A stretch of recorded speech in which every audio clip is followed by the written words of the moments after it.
What you're looking at is you're looking at the spool and the housing of my Honda Weed Eater. It's model number HHT35S, and I need to replace this string, but I figured this would be a great opportunity to show you the way it basically comes apart and goes back together. Is quite simple. The unique part about these is it's got a little locking mechanism.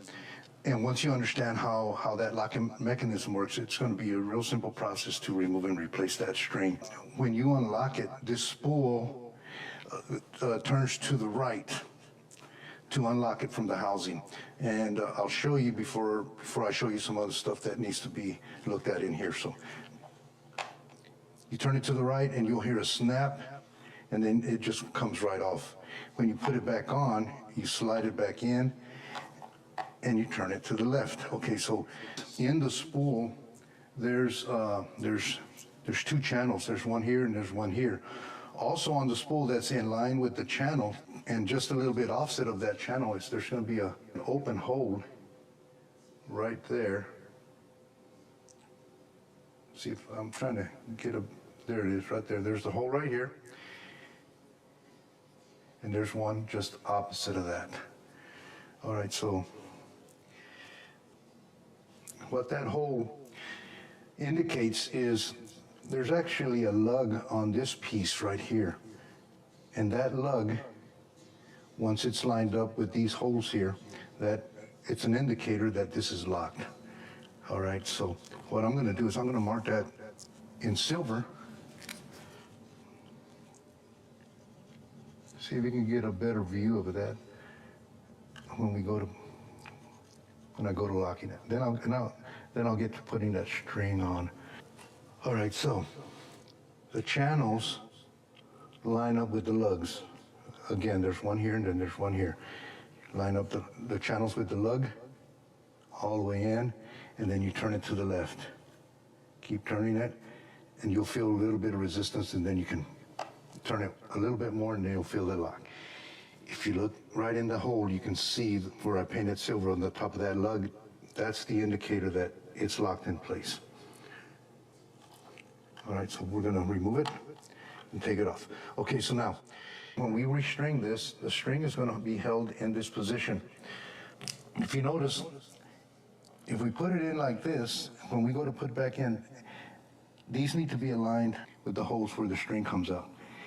And it's best to do this like right now before you string this up, so we can turn it by pressing up and keep turning it and turn it until it's basically lined up with this piece right here. And when we go to putting that string on, that string's going to line up right there where we can place it in the hole. And we'll be able to lock it in place, and you can pull it and it lines it up. Per the manual, it says that it takes 0.95 to, I believe it's 103 thousandths wire. I'm going to be using this wire right here. Basically, it's 0.95. The brand is Ugly Line. I'm calling it wire. It's string trimmer. Nylon wire. And it really doesn't say how much to use, but I cut about 10 feet only, so that gives me about 5 foot.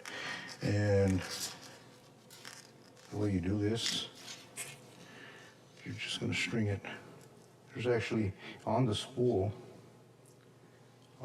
there's an ear with a hole right there. And there's one on this side right here.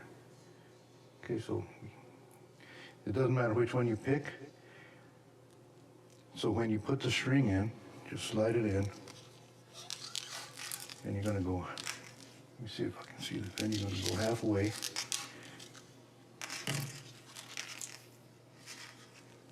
Typically I'll hold these two ends, and I'll just keep working it this way. That'll allow me to center it. All right, so once you have it here, that's centered. If you look on the bottom of the spool, it tells you what direction the line goes. So both lines are going to be running in this direction right here. You're going to use your finger to keep them separate. Yeah, right there. And keep rotating this until you fill it up.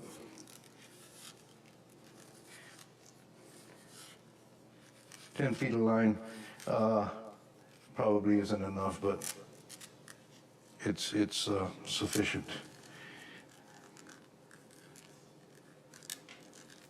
The idea is to try to keep them as separate as possible so they don't, as it's unspooling when you're using it, they don't lock with each other.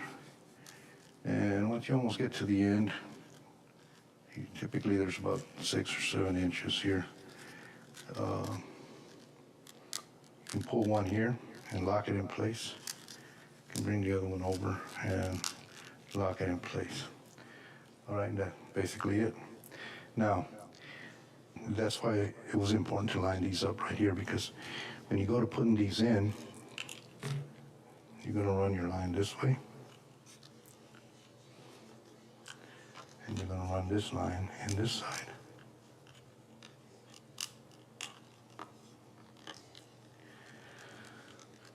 So your lugs are already in line with the channels.